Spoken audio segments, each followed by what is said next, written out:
The lanterns in the Comstock mines burned low that night, their flickering glow throwing uneasy shadows across the timbered walls. Jacob Turner pressed his back against the damp rock, his heart pounding as he strained to make sense of the hushed voices drifting down the shaft. The men thought themselves alone, but Jacob had finished his shift late and lingered, curious about their sudden meeting. He shouldn't have stayed. "You seal it tomorrow," one of them muttered, voice rough as gravel. "No one asks questions when the ground swallows a man. Turner's claim goes to us, and the others fall in line." Another man chuckled, the sound carrying like a knife through the silence. "Accidents happen every day in these mines. Who's gonna believe some Missouri boy over seasoned foreman?" Jacob's chest tightened. They weren't talking about just anyone. They were talking about him.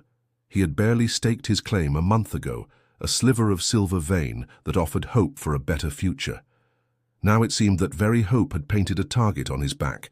He stumbled in the darkness, his boot scraping stone. The whispers cut off. "Who's there?" Jacob bolted, breath tearing at his lungs, but he had gone too far. The men knew these tunnels better than he ever would. Rough hands caught him, and a blow to his temple sent sparks bursting behind his eyes. As his vision blurred, he heard one final sentence that chilled him more than the damp earth pressing around him. "Leave him here. The mine'll finish what we started." When he woke, he was alone, the air thick with dust and silence. His head throbbed, blood sticky in his hair. The faint drip of water echoed somewhere in the distance, each drop marking the rhythm of his fear. Jacob clawed at the rocks piled near the entrance of the shaft, but they held firm, sealing him in. The lantern he'd carried lay shattered, its flame long dead. His throat tightened. In Missouri, his mother had begged him not to leave, her voice trembling as she reminded him of the dangers out west. Men with quicker guns than morals, land that showed no mercy. Fortunes made and stolen in a heartbeat.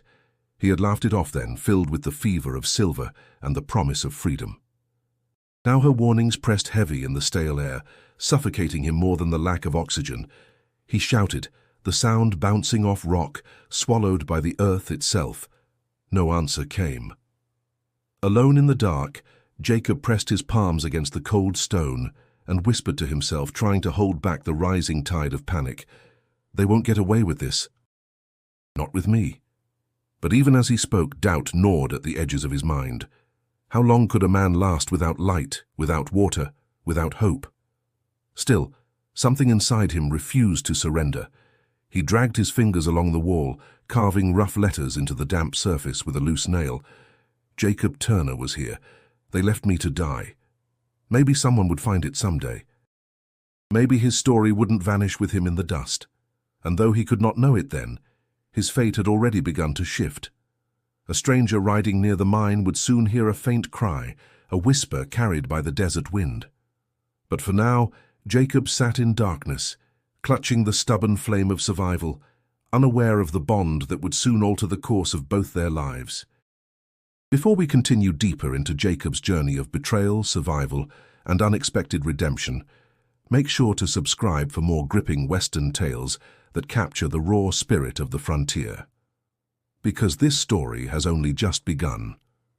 Jacob's breath rasped in the stillness, every inhale tasting of dust and stone. The darkness pressed in on him like a living thing, smothering, endless. He groped along the ground, his fingers brushing splintered wood where his lantern had shattered, but no spark remained. Only silence and the slow, mocking drip of water somewhere deep in the rock. His chest heaved, panic clawed at him, urging him to scream again, but he forced his teeth together until his jaw ached. He'd shouted until his throat burned raw, and no one had come. The mine swallowed sound whole, burying it the way it buried men who weren't careful. "Think, Jacob," he muttered, his voice quivering in the black. "Don't lose your head now." But it was hard not to. His skull throbbed where the blow had landed, blood crusted stiff in his hair. Every movement sent nausea crawling through him. The air felt thin already, each breath shallower than the last. He imagined the earth closing tighter, sealing him in forever. For a moment he shut his eyes, though it made no difference. He let his mind drift back to Missouri, to the rolling green hills after summer rain, to his mother's kitchen where bread baked warm in the hearth. He clung to the memory like a lifeline, whispering to himself as if reciting scripture. "You'll see it again." "You have to." The mine, however, had no mercy for dreams. Rock shifted above him, sending a shiver through the walls. A puff of dust rained down, coating his tongue with grit. Jacob flinched and pressed his back harder against the stone, praying it would hold. He dragged himself toward the faintest draught, a whisper of air seeping through a crack. His hands bled as he clawed at the edges, nails breaking on stubborn stone. He scraped until his arms trembled, until his body sagged in exhaustion. The crack yielded nothing. His chest shook with a bitter laugh. So this is it. Buried for nothing more than being in the wrong place at the wrong time. Yet another voice inside him rose stronger, the one that had carried him west, with nothing more than a pickaxe and a dream. "You're not done yet." He pulled the broken nail from his pocket, the same one he'd used to carve his name in the wall. Gritting his teeth, he scratched again, slower this time, deeper. "They betrayed me." Don't trust them. The letters were jagged, but they were his proof, his only chance that someone someday would know the truth. Time slipped strangely in the dark. Minutes stretched into hours, hours into eternity. His stomach growled low, but thirst was worse. His tongue felt thick, every swallow like dragging sand down his throat. He pressed his ear against the rock, desperate for any sign of life. Once he thought he heard a faint echo, a boot striking wood perhaps, but it faded quickly, leaving him doubting his own senses. "Someone has to hear me," he whispered hoarsely. "Someone—" His voice cracked, fading into silence. Jacob slumped against the wall, body shivering despite the heavy air. He curled his arms around himself, not for warmth but for strength, as if holding the pieces of his will together. Fear gnawed at him relentlessly, but beneath it, something stubborn sparked. A refusal to surrender, no matter how black the darkness. He closed his eyes again, letting memories guide him through the suffocating silence. His father's calloused hands teaching him to grip a plow, the church bells ringing in their small town, the wide Missouri River glistening in morning sun.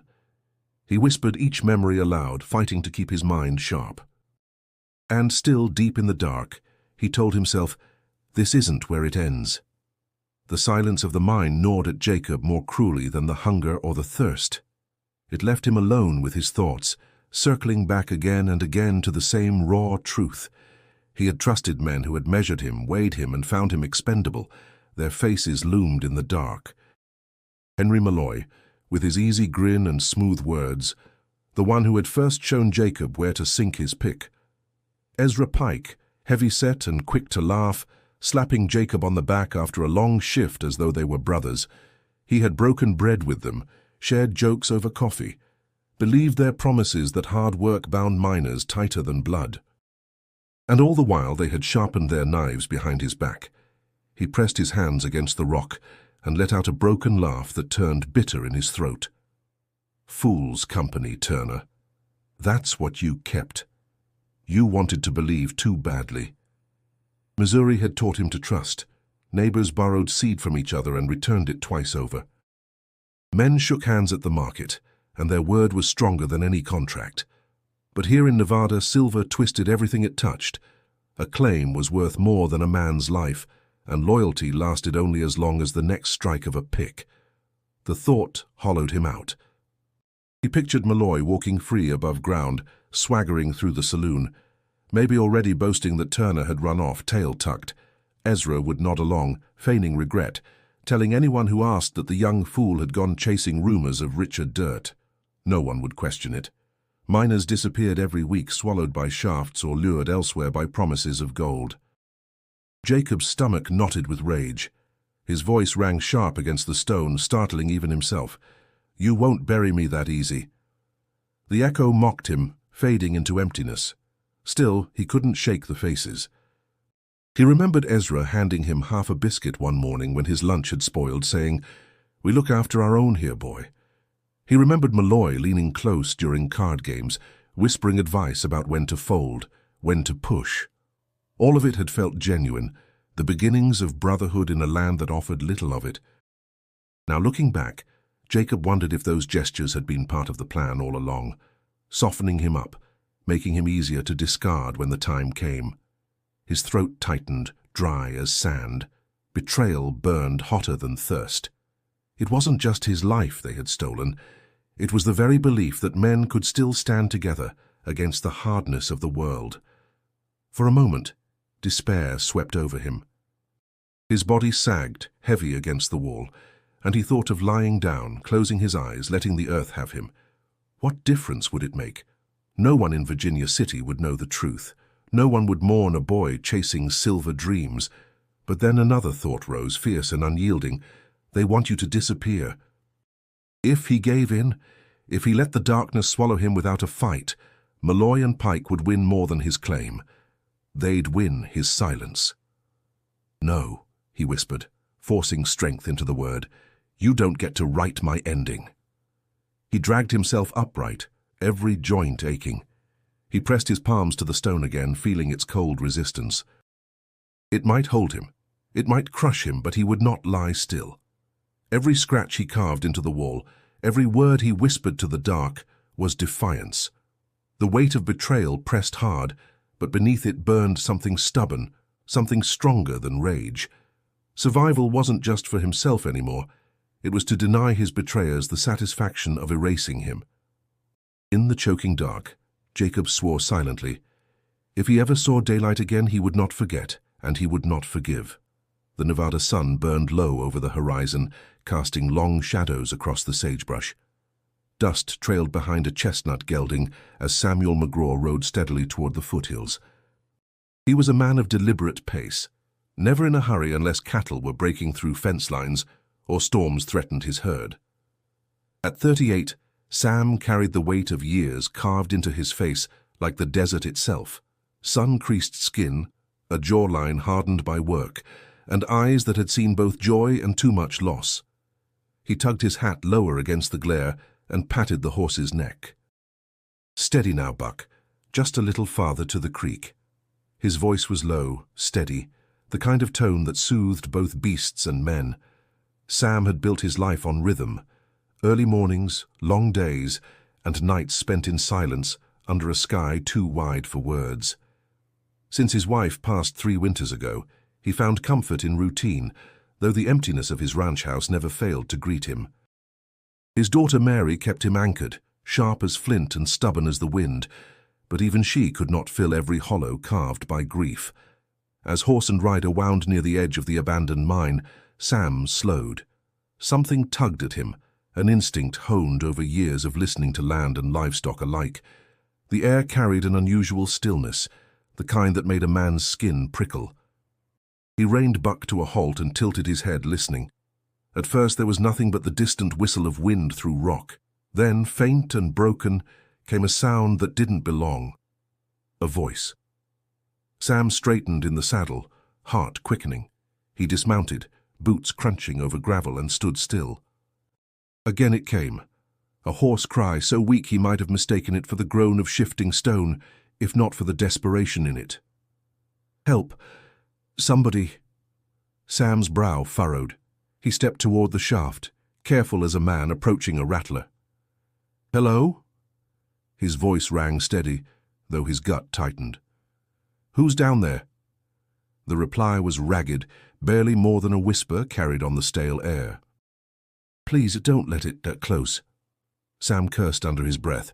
He had seen enough mining accidents to know the danger. Timber cracked with no warning, and one wrong move could bury them both. But he also knew the sound of a dying man, and he couldn't ride off pretending he hadn't heard it. He tied Buck to a scrub of mesquite and tested the ground at the shaft's mouth. The air seeping out was foul, tinged with damp and something that stank of despair. He pulled the rope coiled at his saddle and looped it around a sturdy beam, checking the knot twice. "Hold on," he called into the dark. "I'll get you out if I can." The only answer was a faint cough. Sam lowered himself carefully, boots scraping wood, rope biting his palms. Each creak of timber made sweat bead along his neck, but he pressed downward, guiding himself toward the broken voice. His eyes adjusted slowly to the black, until he saw a slumped figure against the wall, young, thin, face pale beneath a crust of dirt and blood. The boy's lips moved, barely audible, They're stealing the claims." Sam crouched, slipping an arm around him. The body was limp, breath shallow but still alive. "Save your words," Sam murmured. "Let's get you out first." The shaft groaned overhead, dust trickling down like warning. Sam tightened his grip, muscles straining as he heaved the boy upward, step by grueling step. Above them, the faint glow of daylight beckoned. The shaft trembled as Sam climbed, the weight of the half-conscious boy slung across his shoulders. Dust filled his throat, each breath sharp with grit. The rope groaned against the beam above, stretching under the burden of 2 men instead of 1. Sam gritted his teeth, every muscle burning, but he pressed upward, steady and sure. He had hauled stubborn cattle from mud, dragged fence posts through storms, and buried a wife with his own hands.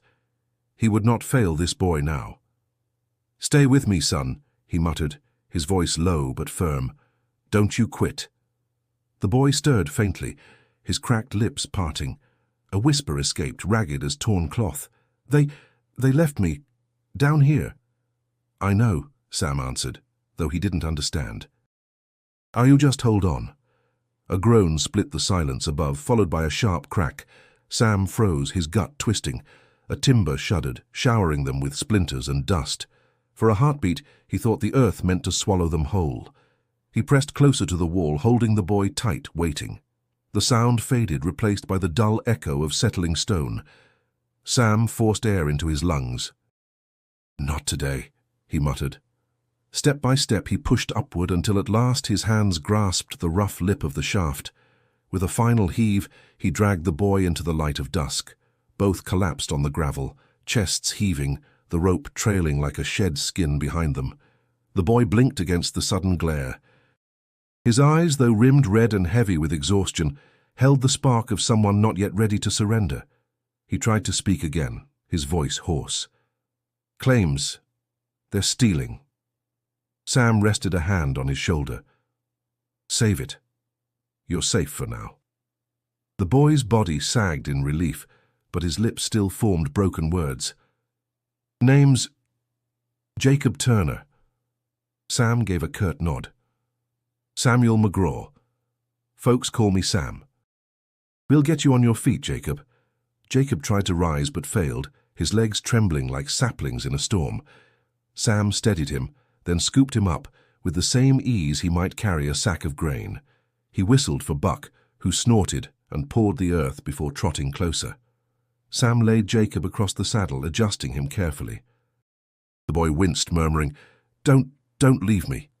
"I won't," Sam said simply. The desert stretched before them, painted in hues of gold and red as the sun slipped lower. Sam mounted behind Jacob, wrapping an arm around to keep him steady. The boy's head leaned against his chest, breath shallow but steady enough to reassure him. As Buck moved into a slow, careful gait, Sam's thoughts churned. He had ridden past that shaft a dozen times before and never heard a sound. Why tonight? Why this boy? He told himself it was luck, nothing more. Yet something in Jacob's faint words gnawed at him, the mention of stolen claims, of betrayal hidden deep in the mines. Trouble brewed in those hills, the kind that spilled beyond pickaxes and into the lives of men trying to make an honest living. Sam pushed the thought aside, one thing at a time. First came survival. The rest would come soon enough. Jacob shifted weakly, voice rasping. "Thought I'd never see the sky again." Sam looked down at him, the boy's face streaked with grime, eyes half-lidded. "Well, you're seeing it now. Hold on to that." The gelding carried them steadily toward the horizon. Behind them, the mine stood silent once more, hiding the secrets Jacob had dragged back into daylight. Sam tightened his grip on the reins, knowing this rescue was not the end of the story, only the beginning of something larger than either of them yet understood. Jacob drifted in and out of a haze, caught between fever dreams and reality. When at last his eyes opened to clarity, he found himself lying in a narrow bed, the scent of smoke and sage lingering in the air. The room was small, plain but cared for, the kind of place built not for show but for living. Sunlight filtered through thin curtains, dust motes dancing in its glow. A soft rustle drew his attention. A young girl, perhaps 16, stood near the table, grinding herbs with a steady hand. Her braid was loose, strands of chestnut hair falling into her face. She glanced at him, eyes sharp despite her age. "You're awake," she said plainly. Jacob tried to speak, but his throat burned. She crossed the room, lifting a tin cup. "Here." Slowly. He sipped, the water cool against his cracked lips.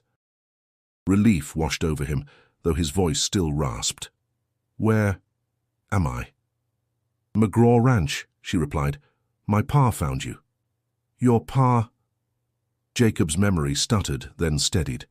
The rancher, the man who had carried him out of the mine. He let his head sink back against the pillow, gratitude and disbelief tangling in his chest. The girl set the cup aside. "Name's Mary.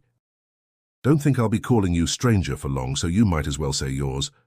"Jacob Turner," he answered, voice hoarse. Mary nodded once. "Well, Jacob Turner, you were near dead when Pa dragged you in here. Don't go wasting the second chance he handed you." Her bluntness startled him, but there was no cruelty in it, only the practical tone of someone who had seen hardship early and learned not to dress it in soft words. The door creaked open then, and Sam McGraw stepped inside. His broad frame filled the doorway, his hat hanging from one hand. His gaze swept Jacob, calm but assessing. "Oh, you've got grit," Sam said, pulling out a chair. "Most men wouldn't have lasted as long as you did down there." Jacob struggled to sit, but Sam raised a hand. "No need. You'll heal faster if you rest. Mary and I'll see to that." "Thank you," Jacob murmured, "for pulling me out." Sam shrugged, though his eyes softened. Couldn't leave a man to the dark. Not in good conscience. Silence stretched between them for a moment, broken only by the crackle of fire from the next room. Jacob studied Sam's weathered face, searching for the reason behind such selflessness in a land where most men turned their backs unless coin was involved. Mary broke the silence with her usual bluntness. "You'll be sore for a while. We cleaned the cut on your head with whiskey, stitched what needed stitching. Pa says you'll walk again soon enough if you don't go tearing yourself open being foolish." Jacob gave a faint smile despite the ache in his body. "Sounds like you've patched up plenty before." "Life out here don't wait for a doctor," Mary replied. "We do what we must." For the first time since the mine swallowed him, Jacob felt something steady within. Safety. It was fragile, uncertain, but real. He let himself sink into the mattress, exhaustion pulling at him. Before sleep claimed him again, he whispered, "I won't forget this." Sam's voice answered, low and steady, "Don't aim to. Healing takes time, Jacob. Rest while you can." The West has a way of testing a man soon enough. The words lingered in Jacob's mind as his eyes closed once more, a quiet warning that recovery would be only the beginning of what lay ahead. Jacob's strength returned slowly, like water filling a dry creek bed.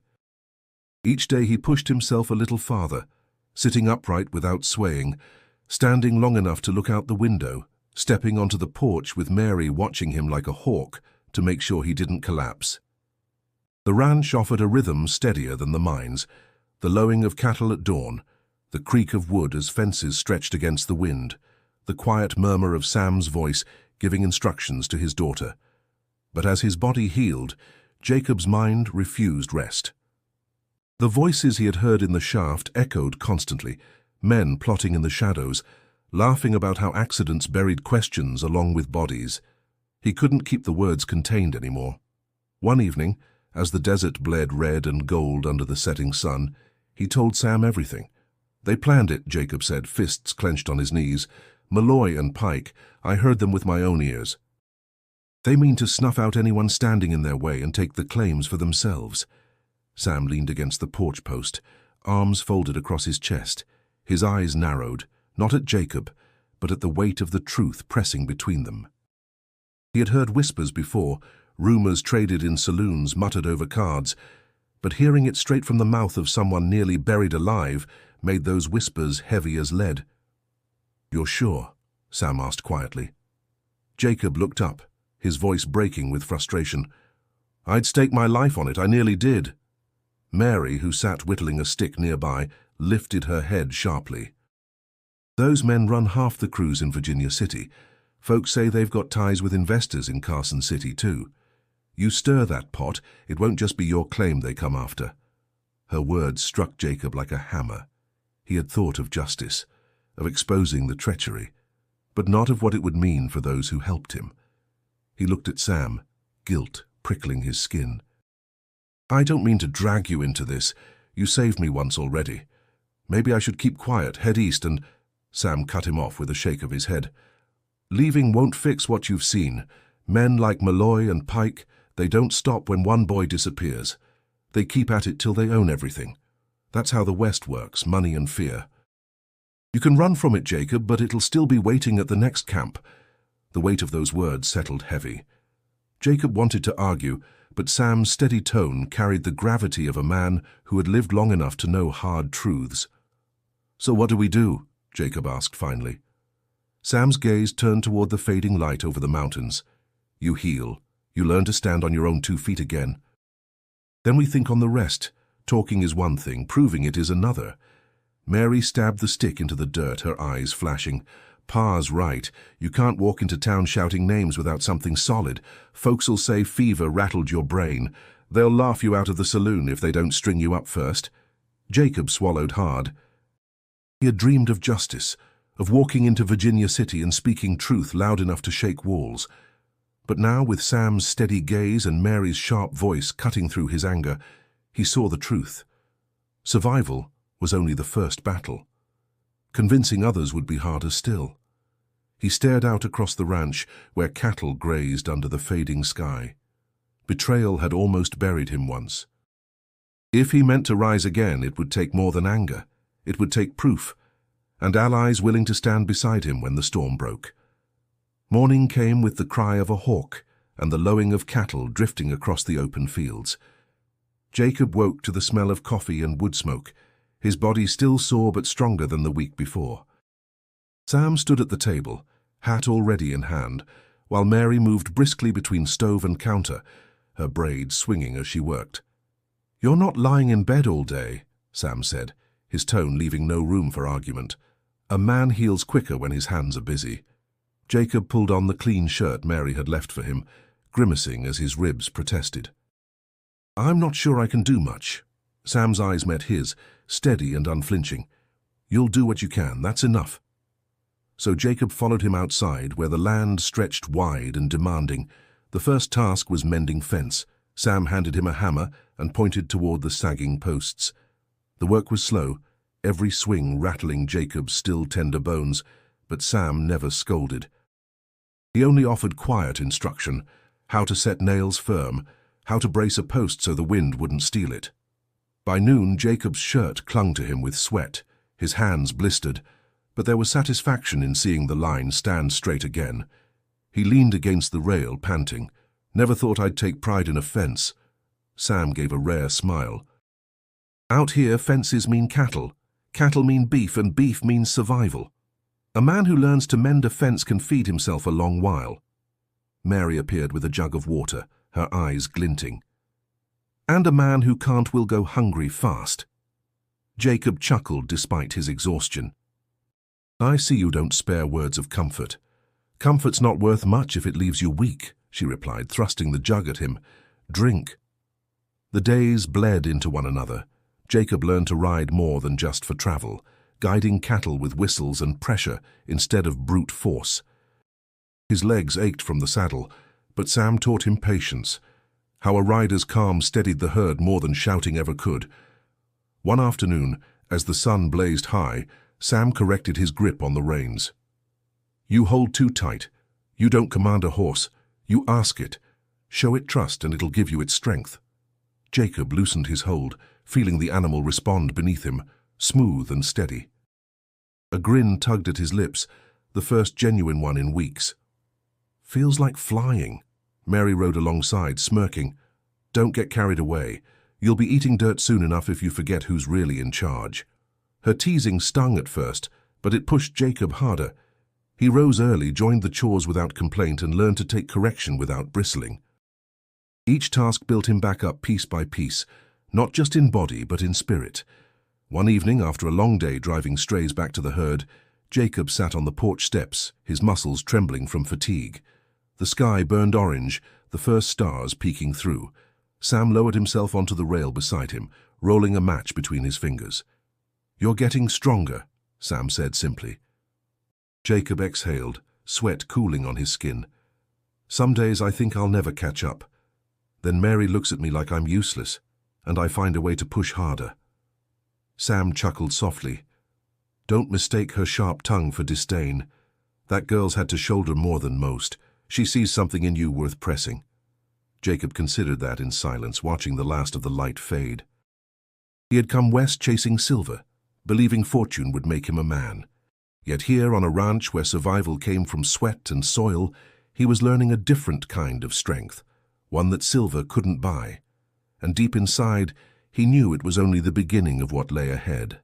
Night fell heavy across the McGraw ranch, the desert winds carrying the smell of dust and sage into the house. Jacob sat at the table, the lantern throwing long shadows over his face. His hands were raw from the day's labor, his muscles aching, but his mind refused to quiet. Sam sat across from him, silent, nursing a cup of coffee gone cold. His gaze was fixed on the wood grain of the table, as if the knots and swirls carried answers he couldn't yet reach. Mary moved about the kitchen, tidying without being asked, though her sharp eyes lingered on both men. At last, Jacob spoke, his voice low but urgent. "We can't keep quiet, Sam. Malloy and Pike are stealing men's lives along with their claims. If I don't speak, who will?" Sam's jaw tightened. He set the cup down with care, then leaned back in his chair. "And if you do? What happens then? You think folks in Virginia City will line up to thank you for pointing fingers at the men who signed their wages?" "They'll hear the truth," Jacob insisted. "They'll hear what sounds like a bitter boy's tale after he crawled out of a shaft alone," Sam said flatly. His eyes met Jacob's, hard as granite. "Without proof, you'll look like a fool, or worse, a liar, and men like Malloy don't forgive liars." "They bury them." Jacob's chest burned with frustration. He slammed a fist lightly against the table. "So I'm supposed to just live with it? Pretend I don't know?" Mary's voice cut in, sharp as flint. "Plenty of folks out here live with worse. That's how they survive." Jacob turned to her, anger flashing before he could rein it in. "Survive by looking the other way? That's not living, it's surrender." For a moment the room fell into tense silence. Mary's eyes narrowed, but Sam raised a hand before she could answer. His voice was calmer now, but heavy with something deeper. "You think I don't know the weight of silence," Sam said quietly. "I've carried it longer than you've been alive. Out here a man has to choose when to fight and when to hold his tongue. One wrong fight, and everything he's built turns to ash." Jacob heard more in those words than Sam intended. There was pain there, rooted in losses the rancher rarely spoke of. He softened his tone. "And has the silence ever sat right with you?" Sam didn't answer. His eyes drifted toward the window out to the dark fields beyond, where the cattle bedded down under the stars. The weight in his shoulders told Jacob more than words could. Jacob leaned forward, voice steadier now. "I know I'm young. I know I don't understand half of what you've seen, but I do know this. If we stay quiet, they win. They keep taking, and men keep dying, and the West becomes nothing but a graveyard for the honest." Sam exhaled slowly, running a hand over his face. Mary crossed her arms, watching both men with the sharpness of someone who saw truths neither wished to say aloud. "You've got fire, Jacob," Sam admitted, "but fire burns everything it touches. You'd best be careful where you point it." Jacob nodded, though frustration still churned inside him. He would not yield his resolve, not even to the man who had saved his life. Silence might protect them for a while, but it chained the soul heavier than any stone. And as the night deepened, Jacob swore he would find a way to turn his words into more than echoes in the dark. The road to Virginia City was dusty and crowded, wagons creaking under supplies, prospectors with picks slung across their shoulders, and merchants barking about goods. Jacob rode beside Sam, the gelding's hooves drumming a steady rhythm on the hard-packed earth. His chest was tight, his mind circling the same thought. This was the moment he had been pushing toward since the mine tried to bury him. Sam rode with his usual silence, though his eyes scanned the streets ahead with practiced caution. "Remember," he said at last, "towns like this are louder than they are brave. Keep your voice steady and don't let anger make a fool of you." "I won't be silent," Jacob answered, jaw tight. "Not anymore." The saloon doors swung wide, spilling laughter and the sharp smell of whiskey into the street.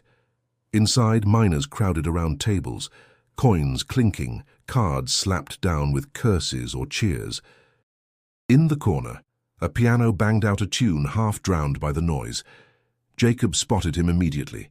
Henry Malloy, leaning back in his chair, boots on the table, a grin spread across his face as though the world were his for the taking. Ezra Pike sat beside him, broad shoulders hunched, cigar smoke curling from his lips, Jacob's fists clenched. His pulse pounded so loudly he barely heard the piano anymore. He stepped forward, voice cutting through the din. "Malloy!" The saloon quieted just enough for heads to turn. Malloy's grin faltered when his eyes met Jacob's, but only for a breath. Then he leaned forward, spreading his arms as if greeting an old friend. "Well, I'll be," Malloy drawled. "Jacob Turner. Word was you'd run east with your tail between your legs. Seems the mine didn't suit you." Jacob's voice shook, but not with fear, with fury. "You tried to kill me. You left me buried, just so you could steal what wasn't yours." The room stilled. Cards were set down, mugs halfway raised. Men leaned in, eager for the promise of a fight. Malloy chuckled, the sound sharp as broken glass. "Boy, the mine eats men every week. If you got yourself caught under a cave-in, that's on you. Don't go blaming your betters for your own clumsiness." "You're a liar," Jacob spat, "and everyone here ought to know it." Ezra pushed back his chair, looming to his full height. "Careful, Turner. Words like that can get a man in trouble." Jacob's hands itched to swing, but Sam stepped in, his voice calm but commanding. "Enough." He placed a hand on Jacob's shoulder, steadying him. To Malloy and Pike he said, "The boy's been through hell. You mock him now, but men remember cruelty longer than kindness." Malloy's eyes narrowed, but he forced a smile, spreading his hands. "McGraw, always the moral man. Tell you what, why don't you keep your stray pup on a leash before he bites off more than he can chew?" Laughter rippled uneasily through the room, though no one laughed too loud. Jacob felt the heat rise in him, but Sam's grip kept him grounded. He realized with bitter clarity that throwing a punch would only give Malloy what he wanted, a reason to turn the crowd against him. Sam leaned close, his voice low enough for Jacob alone. "Justice doesn't come from brawls. Patience, boy. Patience." Jacob swallowed hard, forcing the fire down his throat until it burned bitter in his stomach. He locked eyes with Malloy one last time, letting silence carry the weight of his accusation. Then, with Sam guiding him, he turned and walked out into the blinding Nevada sun. Behind him, the saloon erupted again in noise, but Jacob knew the silence he left in Malloy's chest would fester louder than any words. The walk from the saloon to the livery felt longer than the dusty road could measure. Jacob's chest heaved, not from exertion but from the effort of holding back everything he wanted to unleash. Sam walked beside him in silence, letting the boy's anger burn itself into ash before speaking. "You nearly handed Malloy the rope to hang you with," Sam said finally, his tone low but edged. Jacob shot him a look. "What was I supposed to do? Pretend nothing happened? Pretend I didn't hear him plotting to steal from men who've worked harder than he ever has?" Sam shook his head. "You think calling him out in a saloon proves anything? All you did was show him you're alive and angry?" Jacob stopped, fists balled at his sides. "Maybe that's enough. Maybe he needs to know I'm not afraid." Sam's eyes met his, calm but unyielding. "Fearless men die quicker than careful ones." Before Jacob could reply, a voice drifted from the alley nearby. "Careful words for a careful man, McGraw, and wise too." A thin man stepped into the light, adjusting his spectacles with ink-stained fingers. He carried a notebook tucked under one arm, his coat dusted from travel. Jacob frowned, unfamiliar with him, but Sam nodded in recognition. "Elias Porter," Sam said. "Didn't expect to see you out here." The man gave a polite smile. "News doesn't wait for permission, Sam, and I reckon Virginia City's got more of it than most towns twice its size." His eyes shifted to Jacob, studying him with the sharpness of a hawk. "You're Turner, aren't you? The one Malloy left for dead." Jacob stiffened. "Word travels fast. Faster when men like Malloy try to bury it," Porter said smoothly. He flipped open his notebook, pencil poised. "You say you overheard him plotting theft and murder?" Jacob hesitated. He glanced at Sam, who gave the faintest nod. Then he straightened, voice firm. "I didn't just hear it, I lived it. They sealed me inside that mine like I was no better than the rock itself." Porter scribbled quickly, his hand moving with practiced ease. "That's a story worth printing. But I'll need more than your word, son. The Gazette won't risk libel without proof." Jacob's frustration returned, raw and hot. "Everyone wants proof. I was buried alive." "Isn't that proof enough?" Porter's eyes softened, though his tone stayed practical. "Truth doesn't win in the West without paper and ink. Men believe what they can hold in their hands." Before Jacob could answer, Sam stiffened. A folded scrap of paper had been wedged under the stable door. He plucked it free and unfolded it. The handwriting was jagged, scrawled in haste, "Keep your mouth shut or you'll hang with him." Sam's jaw tightened. He handed it to Jacob, who read the words twice before the meaning sank in. His stomach dropped. "They know I'm talking," Jacob whispered. "Of course they do," Sam said grimly. "Malloy doesn't take chances. Now he knows you've got a newspaperman sniffing around." "That note's his way of warning both of you." Porter tucked his notebook away with deliberate calm. "Warnings don't scare me, McGraw. If anything, they confirm I'm digging in the right place." He tipped his hat. "Find me proof, and I'll put Malloy's name in every household from here to Carson." Jacob watched him disappear into the bustling street, the weight of the note still heavy in his hand. His anger burned, but beneath it ran a sharper current. Fear, not just for himself, but for Sam and Mary, too. "Enemies don't send warnings unless they're ready to strike," Sam muttered. "We'd best be ready when they do." The first sign came with the cattle. One morning the herd spooked without reason, charging against the fences until wood splintered and posts cracked. Jacob and Sam scrambled to contain them, horses straining against reins as they cut the animals off from scattering across the open plain. "Something stirred 'em," Sam muttered, surveying the damage once the dust settled. He crouched low, lifting a small object from the dirt, a stone tied with a strip of cloth reeking of kerosene. He sniffed once, jaw tightening. They lit it and tossed it. "Deliberate!" Jacob's chest burned with fury. "Malloy!" Sam gave no answer, but the grim line of his mouth said enough. The harassment didn't stop. Days later, the water troughs turned foul, a bitter stench rising when Jacob drew a bucket. He spat in disgust. Poisoned. Mary, standing beside him, tightened her grip on the rifle slung over her shoulder. "They're trying to drive us out." "They're trying to scare us quiet," Sam corrected, though his voice carried a weight Jacob hadn't heard before, one of concern. That night, shadows moved near the edge of the ranch. Jacob caught the glint of metal in the moonlight and shouted. Sam was already on the porch, shotgun steady, while Mary stood firm at the window with her rifle. "Back off!" Sam's voice carried across the field, deep and unwavering. The men didn't answer. They lingered long enough to make their message clear, then melted back into the dark. Jacob's hands shook as he lowered his pistol. "They'll come back." "They will," Sam agreed. "That's why you need to be ready." From then on, Jacob worked not only by day but by night, patrolling the perimeter with Sam, learning to read signs in the dirt, hoofprints where none should be, broken branches where riders had passed. His body ached with exhaustion, but his resolve hardened.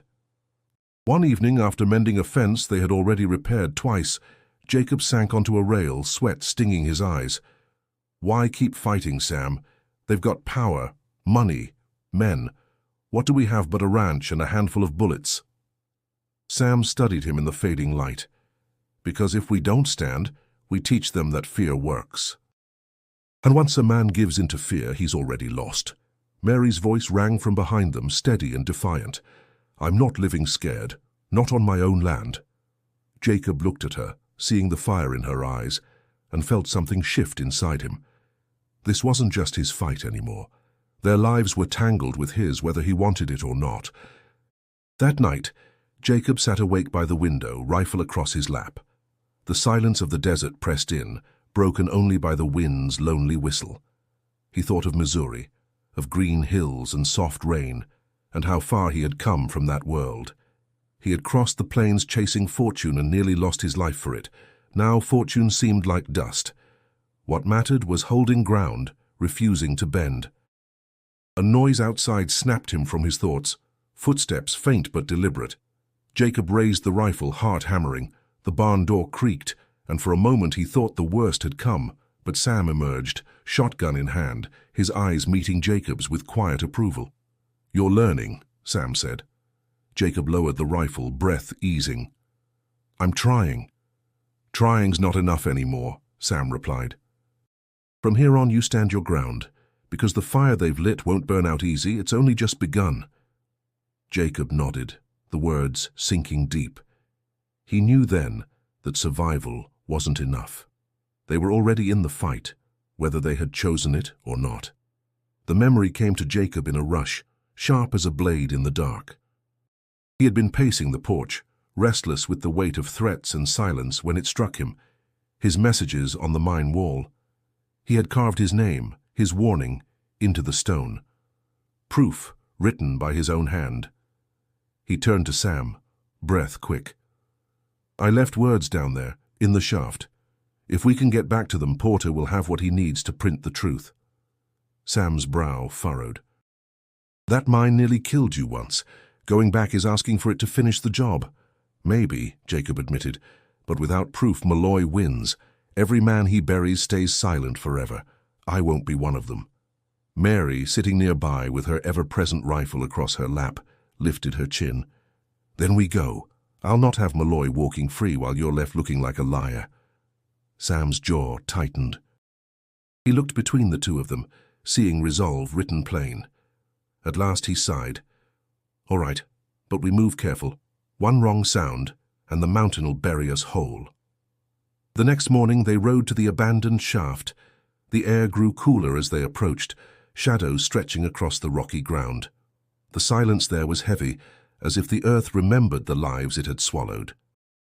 Sam tied the horses and tested the rope, his hands steady despite the tension in his eyes.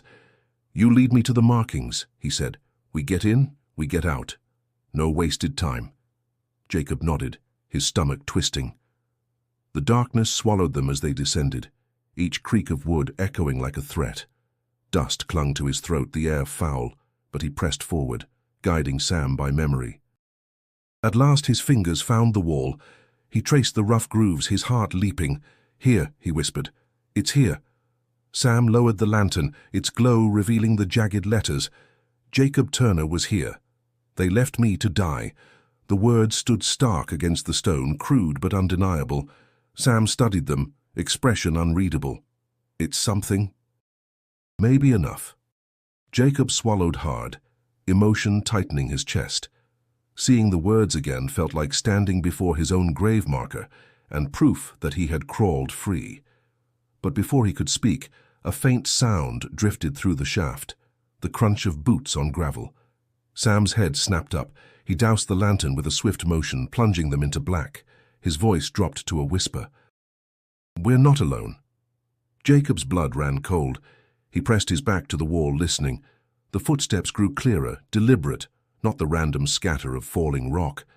Men's voices followed, low but distinct. "Make sure it looks empty. McGraw's been nosing around." Jacob's heart slammed against his ribs. Malloy's men. Sam's hand found his arm in the dark. "We wait," he breathed. The voices drew closer, lantern light faintly glowing down the shaft. Jacob clenched his fists, every muscle screaming to act, but Sam's grip held him steady. They crouched low, shadows merging with stone as two men passed, their lanterns swaying. One spat into the dirt. "Place gives me the creeps, let's get out."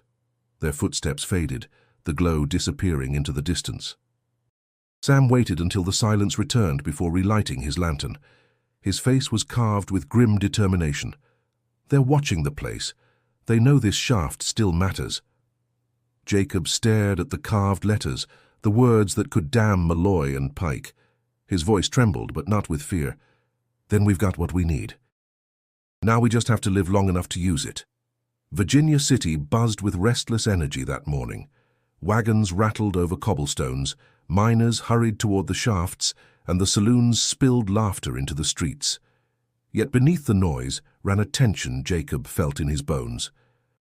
He rode beside Sam, the folded parchment in his pocket heavier than any stone, his words carved into the mine wall, copied by Porter's careful hand. Proof. They dismounted at the square, where townsfolk gathered near the courthouse steps. Malloy and Pike stood at the center, their polished boots and confident stares meant to remind everyone who held the strings in this town. Two hired guns lingered close, hands never far from their holsters. Jacob's pulse thundered. Every fiber of him wanted to charge forward, to shout the truth until the walls shook, but Sam's steady hand on his shoulder anchored him. "Patience," Sam murmured. "We speak clear. We let the people judge." Porter climbed the steps first, raising his notebook. "Ladies and gentlemen," he called, voice cutting through the chatter, "I bring a story that cannot be silenced. A miner left for dead, buried in the dark, for daring to stand in the way of greed." Heads turned, murmurs rippled. Malloy's grin never faltered, though his eyes hardened like steel. Jacob stepped forward, his voice steady despite the storm inside him. "Henry Malloy, Ezra Pike. I heard you plotting in the shaft. I heard you laugh about burying me, about stealing claims that weren't yours, and I left my words carved in stone to prove it." Gasps rose from the crowd. Men shifted uneasily, some glancing at Malloy, others at one another. Malloy barked a laugh, spreading his arms wide. Listen to him, fever still rattling his brain. He scratches words on a wall and calls it proof. Any drunk with a nail could have done the same. "Except the words were mine," Jacob shot back, "carved with my blood still fresh on the stone. Ask Porter, he's seen them." Porter raised the parchment high. "I copied them myself, and I'll print them for every man to read. This is no rumor. This is testimony written by the hand of a man left to die." Ezra stepped forward, his bulk casting a shadow across Jacob. His voice rumbled low. "You watch your tongue, boy. Words like that can get you killed." Sam moved between them, his gaze firm. "Threats won't wash the dirt off your hands, Pike. Folks here know the mine's taken too many lives. They've wondered why. Now they've got an answer." The crowd stirred. A miner near the front spat into the dirt. "My brother went down with Pike's crew. They called it an accident. Maybe it wasn't." Another voice rose. "Malloy runs the cards at the saloon same way he runs the shafts, stacked against honest men." Malloy's grin cracked, anger seeping through. He stepped forward, pointing at Jacob. "So you think you can come here and turn this town against us? You're nothing. A greenhorn who couldn't last a month underground." Jacob's hands trembled, but his voice rang clear. "Maybe I am, but I lived when you wanted me dead, and I won't be silent." For a moment silence hung heavy and electric, and then the crowd erupted, some shouting support, others jeering, but all voices rising loud enough to shake the square. The hired guns tensed, hands hovering, but the tide of townsfolk pressed close, forcing Malloy and Pike back. Porter's pencil scratched furiously, capturing every word, every shout. Sam's steady presence beside Jacob felt like a pillar holding him upright. Malloy's eyes burned with fury as he shoved through the crowd, Pike lumbering behind. Their retreat wasn't surrender, Jacob knew, but it was the first crack in their armor. He drew a breath, heart hammering. The battle wasn't over, but for the first time, the people had seen. The dust of Virginia City still clung to Jacob's boots as he rode back toward the McGraw Ranch, but the weight pressing on his chest had lifted. Behind him, Malloy and Pike sat in the county jail, their influence shattered by the words carved into stone and the voices of miners who had finally dared to speak. Porter had promised the Gazette would carry the story far and wide, and for once Jacob believed a truth might outlast the lies. The ranch came into view, fences standing firm against the wind, cattle grazing in the fading light. Jacob dismounted slowly, every muscle aching from the day's fight, yet a different kind of strength thrummed through him. Sam waited on the porch, arms crossed, his gaze steady as always. "You did well, boy. Sam said, voice even. Jacob shook his head. I nearly lost it in there. If you hadn't kept me steady. Sam cut him off with a wave of his hand. A man finds his footing by stumbling first. What matters is you stood when it counted. Mary appeared in the doorway, rifle still slung over her shoulder, though no threat loomed. Her eyes softened when they landed on Jacob. Word is, folks are already talking. Malloy's name's Mud, and men who used to fear him are standing taller. Jacob managed a tired smile. Then it wasn't for nothing. He walked a few steps into the yard, breathing in the crisp air. For the first time since Missouri, he felt rooted, not in a claim staked by greed, but in ground earned by toil and honor. He turned back to Sam and Mary, his voice steady. I came west chasing silver, thinking fortune was the only way to prove myself, but all it ever gave me was betrayal. Here, working with you, I found something worth more than any vein of ore. Sam studied him, eyes narrowing as if weighing the truth of the words. At last he nodded. Silver shines bright, but it doesn't keep a man warm at night or feed him through winter. You've learned faster than most. Mary leaned against the doorframe, a half smile tugging at her lips. So what now, Jacob Turner? You planning to keep drifting, or have you figured out where you belong? The question hung heavy, but Jacob felt no hesitation in the answer. If you'll have me, I'd stay. Work the ranch. Earn my place honest. Sam's expression softened, though he masked it with a gruff nod. Plenty of work here for a willing hand. Just don't expect Mary to go easy on you. Mary snorted. Don't worry, I won't. Laughter broke the tension, warm and unguarded. For a moment, Jacob saw not just a ranch, but a life unfolding. Sunrises over the hills, sweat on his brow from honest labor, evenings shared with the two people who had given him a second chance when he thought he had none. He looked out across the land, the horizon painted in streaks of fire and gold. The mine had nearly claimed him. Betrayal had almost broken him. But the West had forged him into something stronger. Not a prospector chasing fortune, but a man who understood the worth of loyalty, grit, and the simple power of standing his ground. He turned back, gratitude swelling in his chest. I won't forget what you've done for me. Either of you. Sam's voice was quiet, but it carried the weight of truth. Then prove it by living right. That's all any of us can do. As the first stars blinked awake in the sky, Jacob felt the road ahead stretch wide, not of dust and wandering, but of roots, work, and belonging. For the first time he was ready to walk it. And so the boy who had been left to die in the mines found not only life, but purpose. Before you ride off, if Jacob's journey of survival and redemption struck a chord, be sure to subscribe for more Western tales that keep the spirit of the frontier alive. And don't stop here. Click on the story waiting on your screen, another ride into the heart of the Old West you won't want to miss.